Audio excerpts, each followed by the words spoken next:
Restons au bord de l'étang de Thau pour parler de la pêche.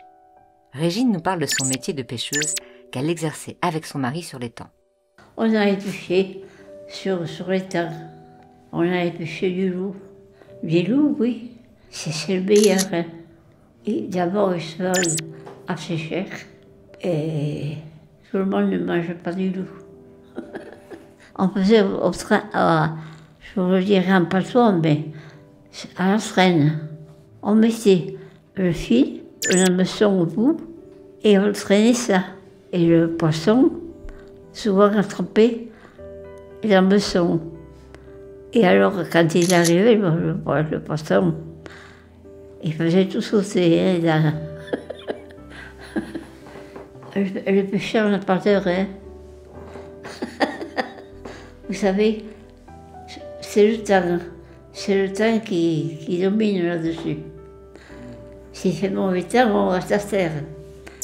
Et avec le mauvais temps, vous savez, on les secouait. Hein, parce que dans le fond, c'est un bassin, si on veut, mais il y a quand même l'eau. Hein. Et il fallait quand même prendre des précautions, hein, ne pas aller avec du mauvais temps. Parce qu'à ce moment-là, on plongeait. C'était difficile. Oh oui, alors, à ce moment-là, c'était la course. Hein. On rentrait le plus vite possible. Et vous saviez nager? Ah, moi? Non, jamais. Je n'ai jamais. Non. Ça, c'était plutôt du loisir ou c'était aussi pour vendre? Les deux. Le loisir et puis la recette. Souvent, quand on avait eu le bord de pêche, et il y avait des jours moins. Alors, il fallait vivre avec ce qu'on pêchait. À ce moment-là, il y avait les mareyeurs qui achetaient le poisson aux pêcheurs. On n'achète pas un gros poisson comme ça. Là, c'est les mareyeurs qui achètent. Et aux pêcheurs. Bon, les vendaient sur place presque le poisson. Et les gens mangent du poisson ici. Alors, on va acheter comme ça chez le producteur. Les gens aiment beaucoup le poisson, oui. Surtout que c'est du poisson frais. Je vous assure, pardonnez-moi, c'est une vie très difficile. Il y avait de manger du pêcheur. Il fallait quand même survivre. Moi, j'aimais bien parce que c'était la liberté. Après la pêche, l'ostréiculture et la conchiculture, des métiers tout aussi durs qui représentent toujours une activité économique très importante sur le bassin de Thau depuis le début du XXe siècle. Régine, comme de nombreux habitants, a exercé également ces activités. Ils mangent des huîtres, on en a fait.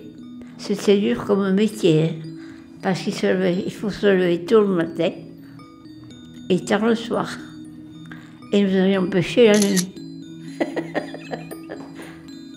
On était éclairés par la lune.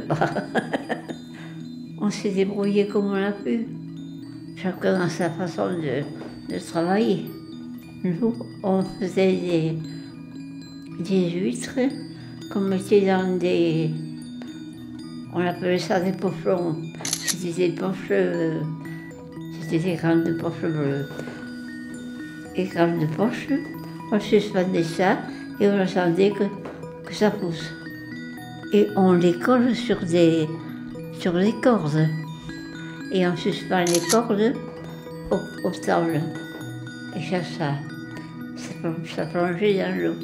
De temps en temps, on en tirait une, des cordes, on les retirait, et puis on en mangeait quelques-unes toujours. On allait vendre aussi, on faisait les marchés. Et il y a beaucoup de femmes qui travaillaient au parc pour le coquillage. Il faut gagner la vie, il faut se lancer. Et il y avait beaucoup de travail dans les parcs d'ailleurs. C'est un travail, il faut se tenir, hein, si on veut gagner les sous. À un moment, nous allions avec ma fille, nous allions vendre dans notre village avec le camion. Nous avions le colis et on allait vendre, voilà. Eh oui, Et est-ce que vous avez trouvé une perle une fois? jamais. Non, je ne l'ai jamais trouvé. Ça aurait valu assez cher à ce moment-là.